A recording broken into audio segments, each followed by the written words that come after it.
Welcome to Northwynd 2, episode 21. In this episode, I'm going to be doing the Spinner of Shadows in the harbor, and I am level 21. Let's take a look at the quests that I have done. So, as I talked about in the last episode, I hadn't done any epic Reaper stuff at that point, so once I got to 21, I decided I would do Lords of Dust, because that's a little bit easier, and I decided to try to solo it on R3. Well, that ended up being a lot tougher than I thought it was going to be. What gave me a hard time was the orange name casters, the Meredith in the middle, and then the orange name Rakshasa toward the end, and then the orange name Rakshasa Nomon at the end. Were all really rough on me. In fact, Meredith killed me. I had to gibbers up, and then I used like all my resources on Nomon. Had very little left by the time the boss spawned. I had to kind of cheese the end fight a bit. Got it done, but I certainly wouldn't recommend trying to solo R3 at level 21 on a second life version of this build. But we got it done. So next, after that, I did R1 Servants of the Overlord, the next one in that chain, and that was a lot more reasonable. No problem there whatsoever. Then I went out into Evening Star and started at the Web Flagging Chain 1. I started with R2 Impossible Demands. Took all my mana to get that one done solo. It wasn't hard, it just took everything I had, so I probably couldn't have done it on R3 just given the mana restrictions. Next I did Unquiet Graves. Actually, a pug hit me up after that and wanted help with Impossible Demands, so then I did it with him. He was just doing Epic Elite, just the two of us, and just utterly smoked it. So super easy on Epic Elite at level 21, right? And then I did, Unquiet Graves.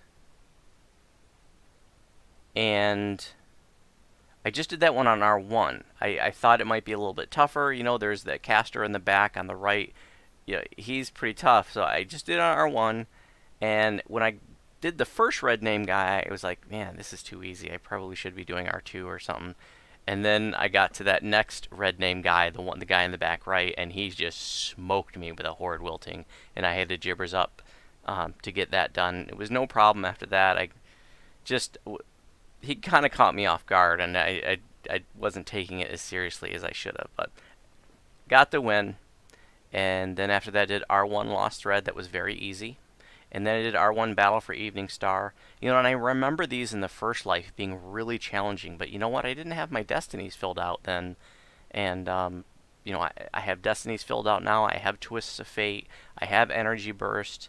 And I have better gear now. You know, this is a couple years later, and the gear is better. So, didn't have any problem with Battle for Evening Star other than mana conservation. You know, the end fight, you know, took me down to nothing, and you know, with every wave of little spiders that spawned, I was hoping that Lost Souls would drop with them, and they were. The Lost Souls were coming, and I needed them to finish that up, but you know, survivability not at all a problem. It's just a little tight on the mana, but no big deal. So you know, I was pleased.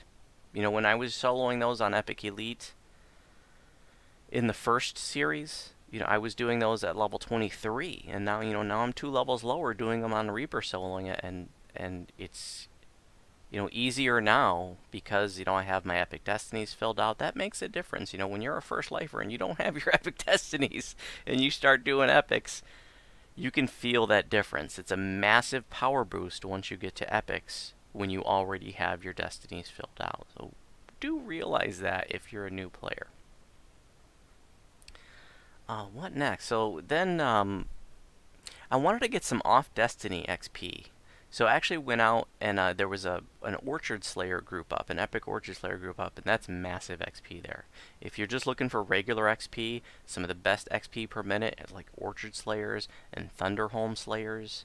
You can get yourself like a 200 Slayer pot, a big mana, big XP pot going, and you can just go to town. I had some 200% Slayer pots, so I drank one, and in a half an hour in the orchard with like a group of 4 of us, I got 3,000 Slayers in a half an hour.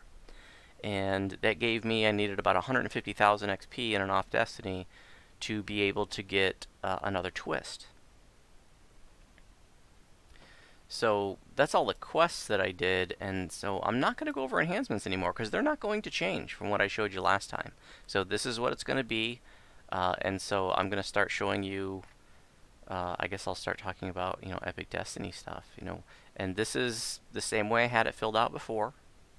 But I was able to, I wanted to get that off Destiny XP because for every 3 levels of Epic Destiny levels you have, you get another fate point, and you need these fate points to do these twists of fate. And so I was able to upgrade this one to tier 2 and twist in Evocation Specialist from the Magister tree. That's a tier 2 twist right there.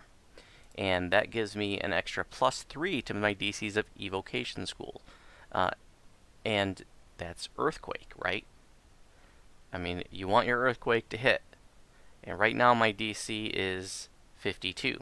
I was just a little while ago, I was hit up by a channel viewer over here on Kenneth, and I had a nice chat with him for about 20 minutes. And he's not doing my build, but he's doing a Druid, and he was struggling with his Earthquake DC, and he was level 23, and I said, well, what's your DC? And he said 35, and like, well, mine's 52 at level 21. So I said, there's probably some real simple things that you can do to raise it up quite a bit, that you're probably just not realizing, and that's why, like, in my build post, like, there are lots of great resources linked. Like in my Earthquake DC, it's a link, and you can go to the breakdown of it. And if you're struggling to get your Earthquake DC where you want it to be, take a look at that, and it should give you some ideas. And then at the end of how I come to my DC, there's a link to an awesome forum post that somebody did called Comprehensive DC Breakdown for All Classes, and they show you how to just completely max out all your DCs, no matter what if you're a wizard, sorcerer, whatever, every school, and maximum possible, so you can get your DCs way better than mine. Back in the day when the level cap was 28, I used to tell people that anything in the 50s was fine for epics. This is before Reaper mode, when we just had epic elites. There was no legendary yet. The level cap was 28. And I said anything in the 50s was fine. It wasn't no fail, but it would be good enough.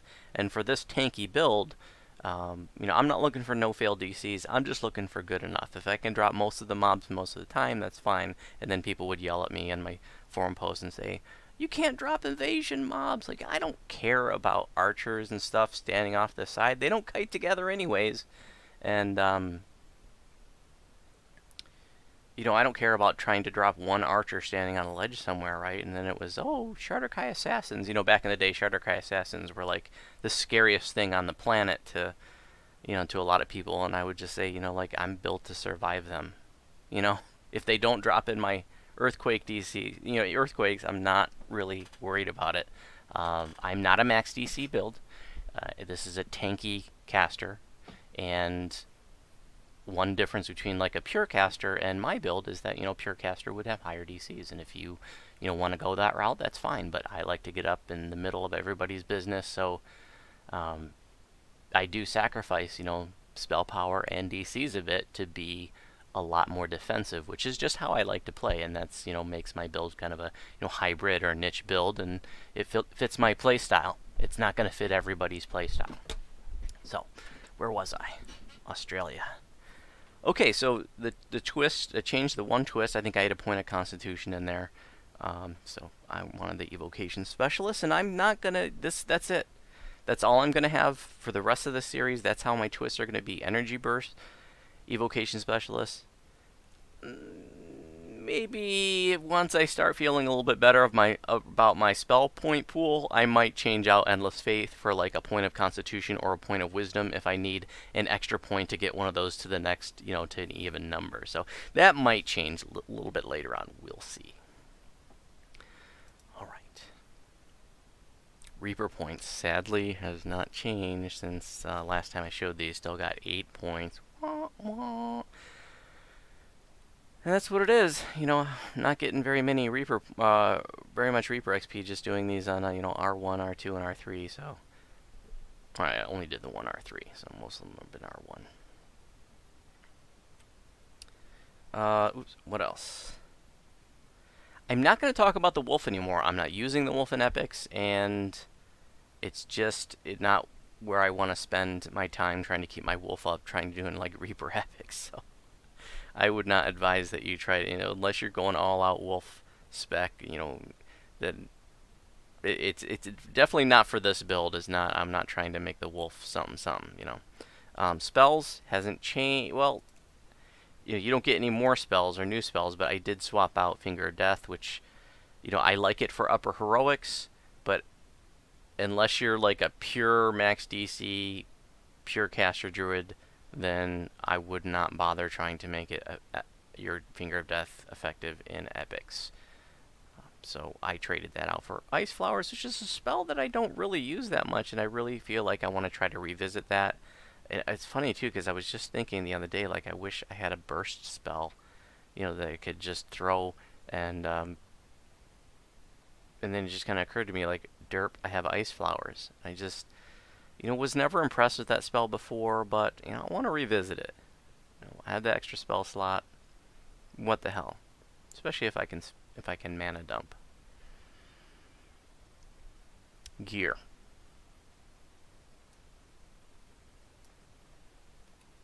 The gear actually has not changed at all since the last episode, but a couple augments have. So, still got my Shard of Power that I crafted. Very happy about that. The torque has not changed. I'll have a special augment for that next episode. I would have liked to get a Sapphire of False Life 30, but I did not have the resources to get that. Actually did a little bit of farming out in Epic Giant Hold to try to get some epic relics, or the refined relics, or whatever, the restored relics, and to try to get a Sapphire of False Life 30, but I moved on. I actually realized that I had a whole bunch of greater tokens of the 12 from all those DQs that I ran last life to get the torque, and I changed those to regular tokens of the 12, and I had 43 of them, and so I bought 2 augments from Lahar, the epic vendor, which I'll show you in a moment. But like to get False Life 30 for 5 more hit points, but maybe next episode. This is the same Wisdom 8, Insightful Evocation Focus 2. I'm going to recraft something at level 23, which I'll talk about at the time. Scales of the Exile has not changed. Epic Braces of Wind has not changed. My crafted Ring of Constitution and Sheltering has not changed. I think I am going to try to recraft something maybe in a couple more levels. Treasure of the Falling Shadow is the same. Blur Finger Glove is the same, but I did replace the Sapphire Resistance plus 5 with a Sapphire Resistance plus 6. So that was one of the purchases that I made with 20 tokens of the 12 from Lahar, the epic vendor, in the 12, the Magma Golem guy. Band of Insightful Commands is the same. Thruming Spark Cord is the same. And Epic Cloak of Flames is the same. So is the Giant's Platter, except now I have a Sapphire of Good Luck plus 2. That was the other augment that I got from Lahar for 20 tokens of the 12. So that gives me plus 2 bonus, now luck bonus, to all my saving throws, skill checks. So skill checks like Intimidate, for example. All skills. So Sapphire Good Luck, high priority augment at level 20, in my opinion. Sapphire Good Luck plus 2. And then the Wild Frost has not changed. So I don't think there are any other...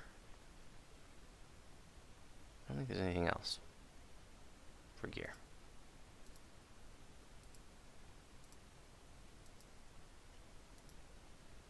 I don't know if I talked about it last time, but I did get some more potions of spell power that you get from your commendations of valor. You just click on your commendations and the barter box comes up, right? Boom, potion of spell power. Give it to me. Hell yeah. Some other goodies there too.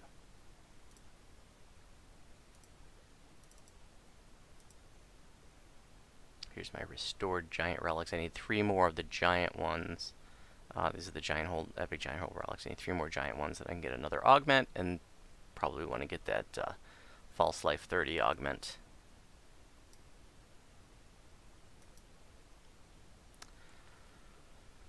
Oh, let's see. Feats. So, on my build post, I have 3 different configurations: Deep Gnome, Human, and Dragonborn.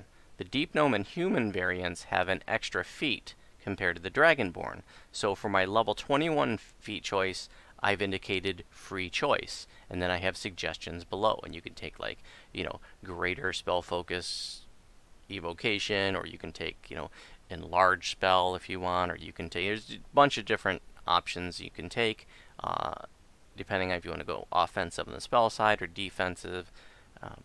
I decided to take mental toughness because I thought, the second lifer could use the extra spell points. It also gives me a 1% crit chance with all my spells, so I decided to go with that for the second lifer.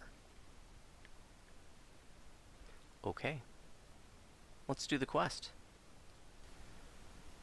Okay, we're going to do this on R1.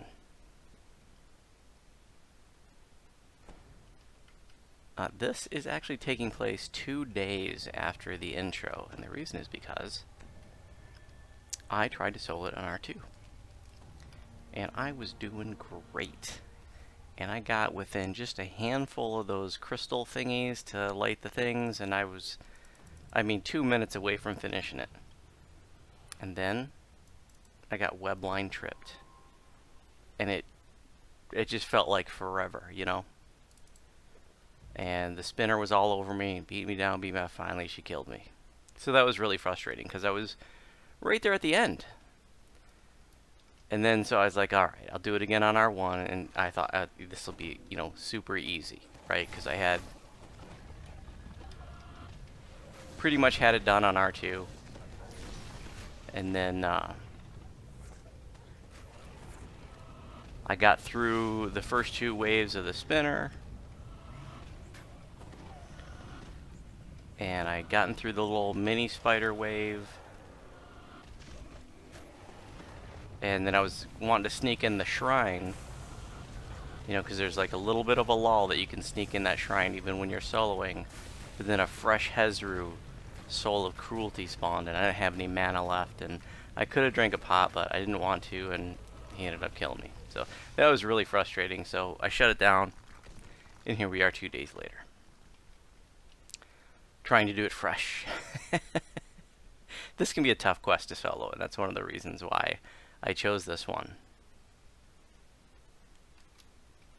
Now I can blow my mana in this first part because I've got a shrine right here, and I don't have D-Door, so I can't save this shrine. Now you could, there's a little trick you can do. There's actually a hireling, like a fighter or something weird like that, that has D-Door, and you could grab him, park him at the start, and then when you needed the D-Door, you just call him to you, and then you'd use his D-Door. But I'm not going to do that.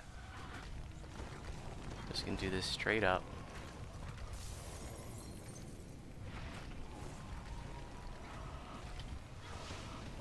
Okay. Oh, got a little dot on me. Piercing damage over time. Going to have to wait till that expires to use the shrine.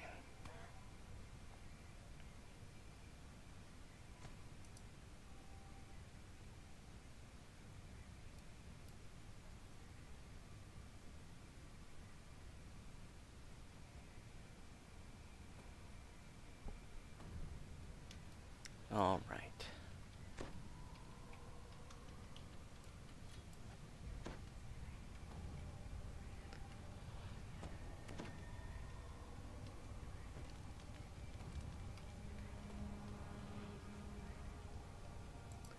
Send me into the prison. I really like this quest. It's a little bit different than other quests, and if you didn't know, that back in the day, this was part of a prelude chain to our first expansion, Menace of the Underdark. And this was originally going to be a raid, but then the devs rethought it, and they said, well, we don't want people to have to do a raid to get out to the Forgotten Realms, so then they changed it just to a 6-person party before it ever went live. So, I love to raid, so there's part of me that, kind of wishes they had done a raid out of this, but I understand the reasons for not doing it. And I love that she jacks these 2 Rakshasas with, basically like a mass PK, right? And illusionists all over the realms are lamenting that mass PK isn't in the game. And rightfully so, because mass PK is in pen and paper Dungeons & Dragons, and by every right ought to be here. There is a spell in Dungeons & Dragons pen and paper called Weird, a 9th level spell, and weird is essentially mass PK. And the really kind of shitty thing about it is it's already in the game, essentially in the form of the capstone ability for Barbarian Visage of Terror, I think it's called. And that's essentially mass PK, so why they don't basically take that the mechanics are already in the game, and turn it into a spell, you know, I don't know, so it'd be nice if they did. You know what I'm going to do now? I'm going to quickly sneak in a Leary here.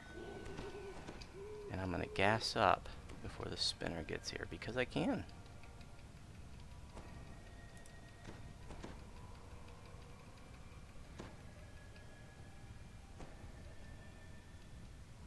I could have just done it after I rested in Shrine too, but whatever.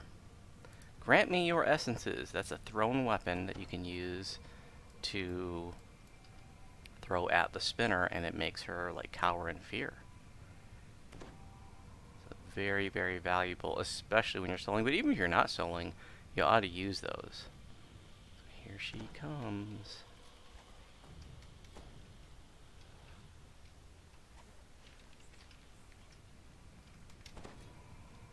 Load those up, drag her into the flame, throw them at her, and then she's like, no, don't hurt me.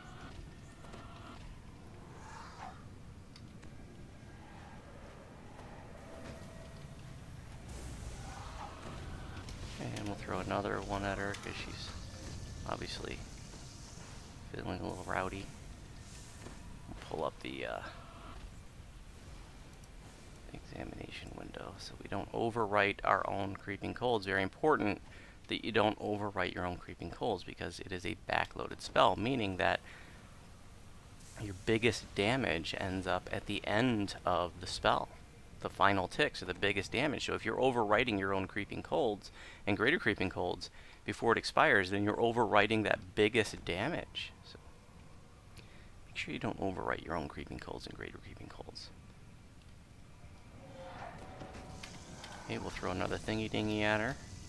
Make her cower.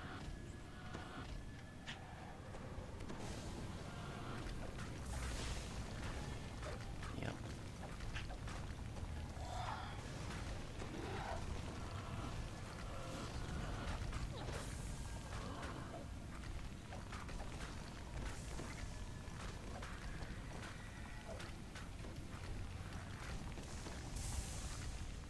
Oh no, she ran away just as I was about to energy burst all over her.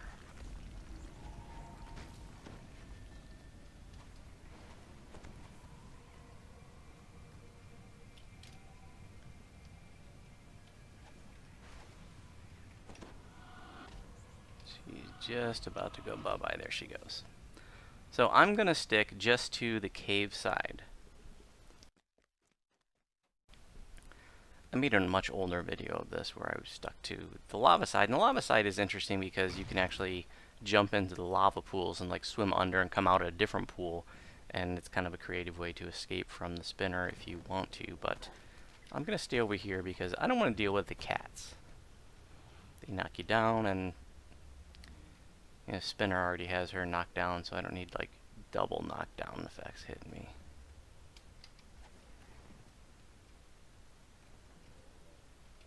So right now I'm just kind of kiting everything together. Then we're gonna do the whole shebang.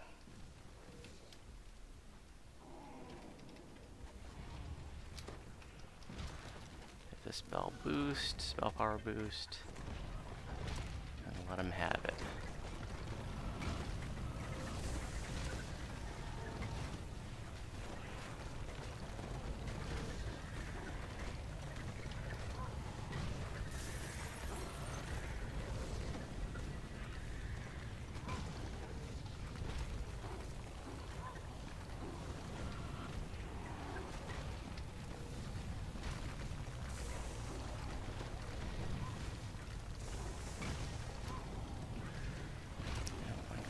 Soul Reaper over there.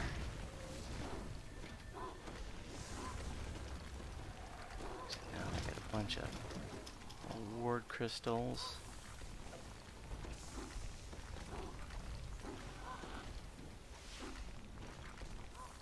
Some people will say, you know, don't light all the things until, you know, you have enough to light them all. You know, because it causes more spawns, but I've tried it both ways. I haven't seen any difference. So Spinner's going to appear over here, and that's another reason why I chose to stick to the cave side, because this is where she appears for round 2.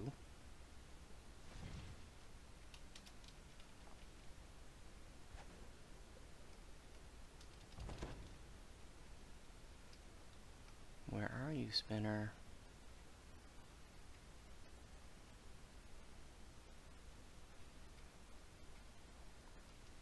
I know she's here somewhere.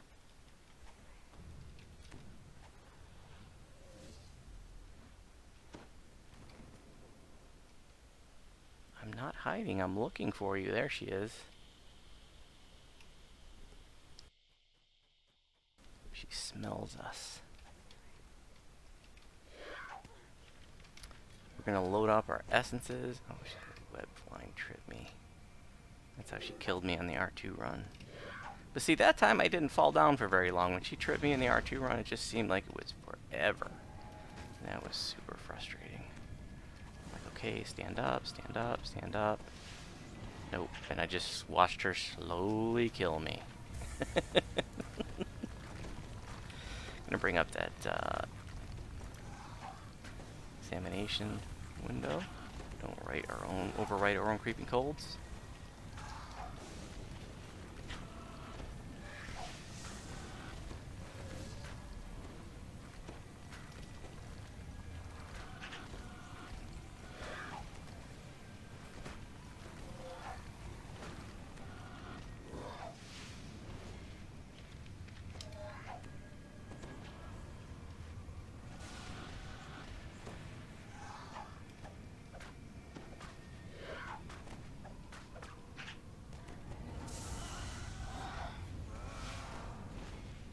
I'm already starting to get a little low on mana.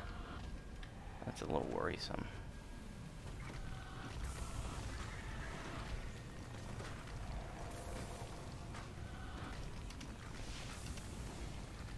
I have to try to leverage these SLAs a little bit more.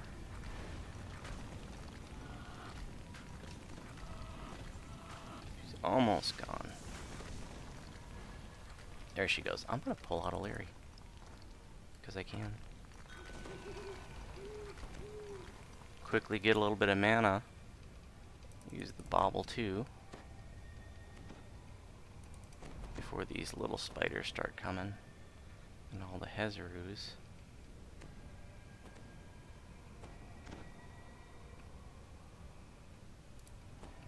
Here they come. Okay, goodbye, O'Leary. Thank you for your service.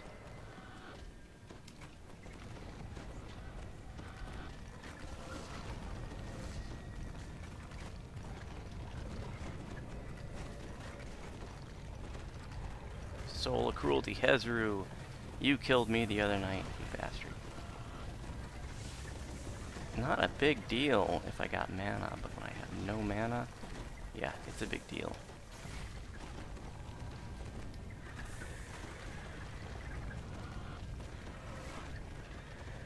Hero's Soul, let's go ahead and unload the SLAs on them.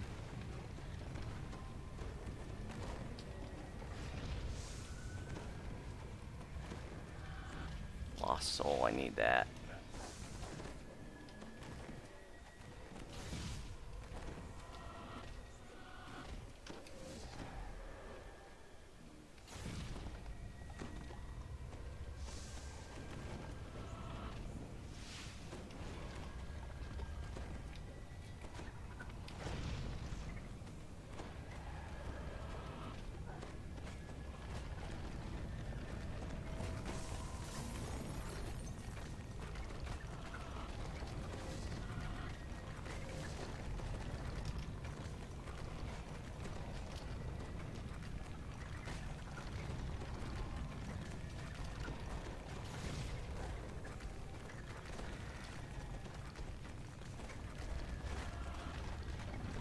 Woo, mana's tight. They have to use the little clickies.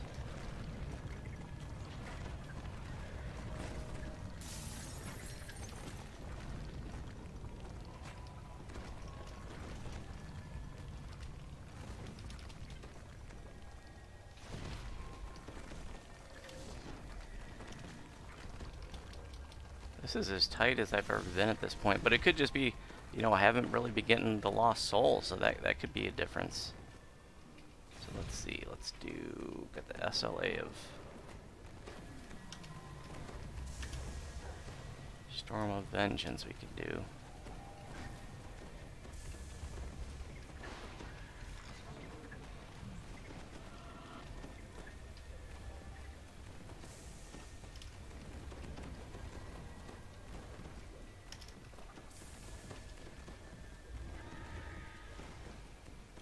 Okay, now I have a little bit of a break, and here's what we're going to do. There's a little lull here.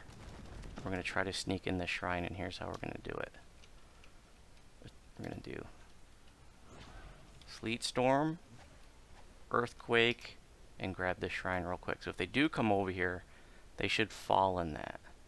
And the reason why this didn't work the other day is when the Soul of Cruelty came over here, he didn't want to fall in the Earthquakes. I guess he had better saves. And so that did, what I just did didn't work because he kept attacking me. He wasn't falling in the Earthquake. So that's how you can get your shrine when you're soloing. And those guys didn't follow me because I think they're all blinded. I'm going to drink another Yugo pot. I've got enough to light 3 things.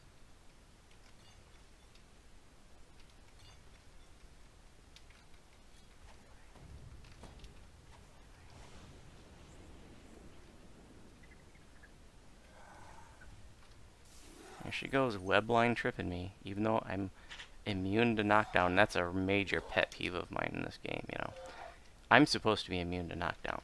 You know, if you look here in Steadfast, you see you cannot be knocked down while standing against the tide, right?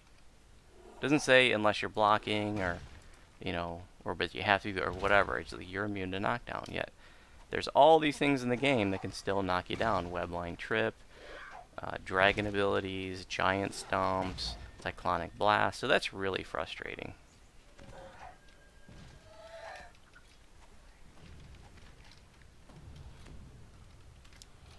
If she's getting a little bit too rowdy, then we can just throw some things at her and just tell her to leave us alone for a little bit. And then when we run out of those things, we can get one more round of things, little essences from the Silver Flame Guardian. Okay, I think we got probably enough following us to do the whole round of things. Woo! Taking some hits. Okay, we need that guy dead. He hurts. So a round of Creeping Cold, Greater Creeping Cold with Cold Spray on him should make quick work of him. Whew. Damn. That is painful. Holy crap. I've got 9 stacks of something on me. And I'm webbed. Okay. Give us a break.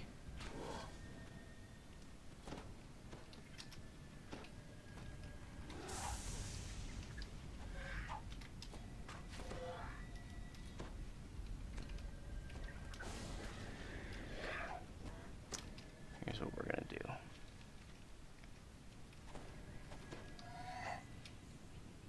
We're going to go get another round of things, essences, from the Silver Flame Guardian. And I'm going to switch to Winterwolf form and run away! How many things do I got? I got 10. I can light 2 more things.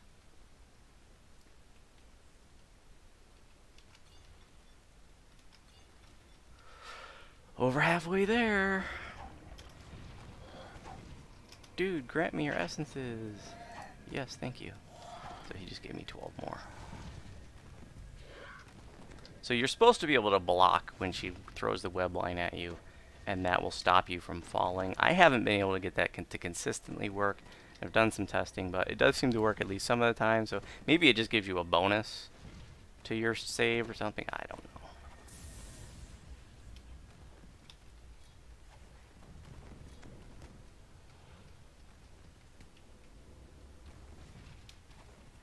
Mark of Law. That's Nimvin's favorite.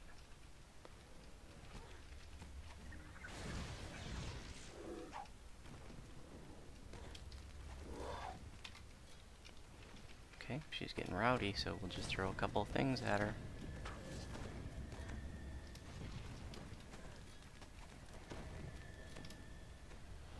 I just saw my torque proc a couple of times there.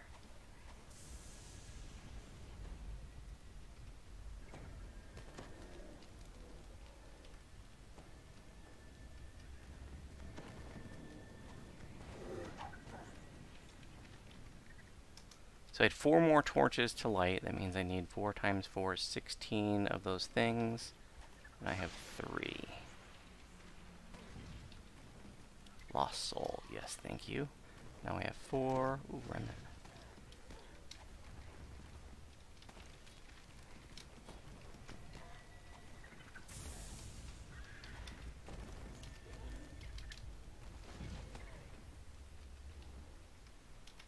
Now I have 7. I need 9 more.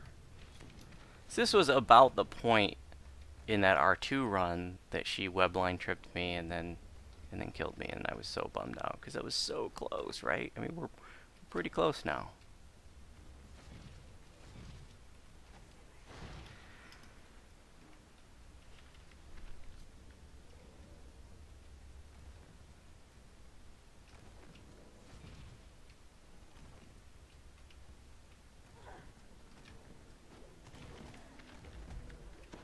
See how long I'm getting knocked down for? That sucks. That's scary.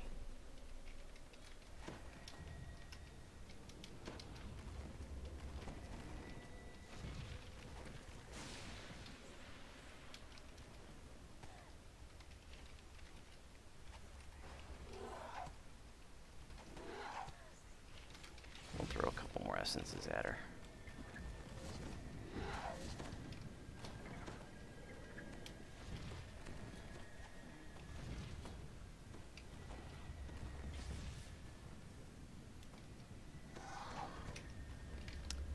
She is again already. Oh no, webline trip.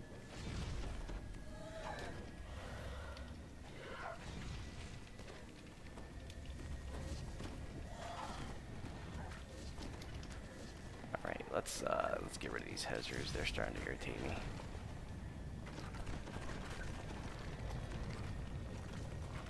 Lost my freedom. Looks like I lost all my buffs. That's not cool. Wonder how that happened.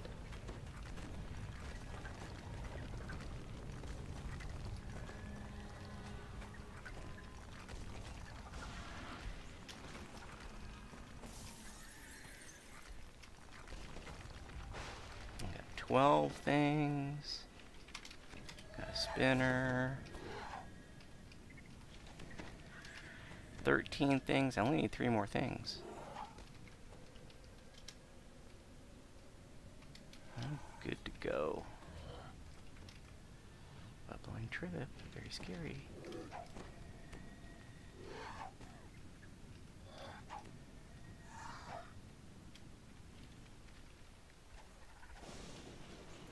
$14. This is going to be 15. I only need 1 more. Here it is. Change to Winterwolf form. Get the hell out of Dodge.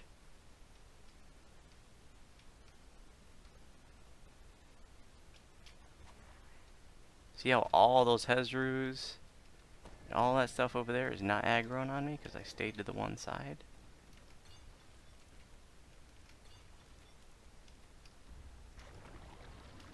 Yay, we did it. 3rd time.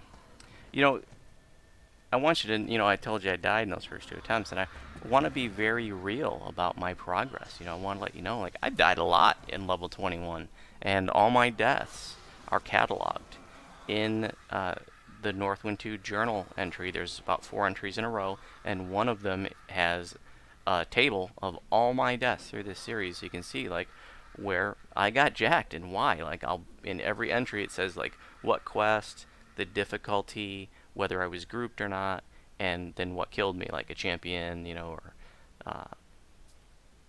whatever, a reaper. It's usually what it is, a champion or reaper that ends up killing me. I remember when this came out,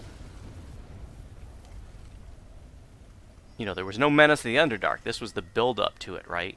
And when this came out, we saw this for the first time, and Loth appeared through there, I was like, oh my god, I'm so excited, Loth's coming to DDO.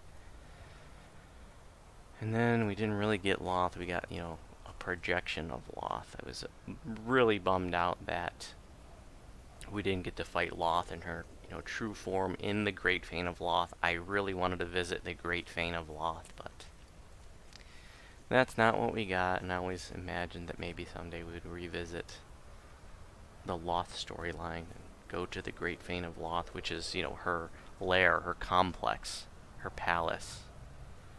And I believe that's in the module, the pen and paper module Q1, Queen of the Demon Web Pits, or something like that. I remember having it when I was younger. I don't have that anymore. Well, that's that. This is the end.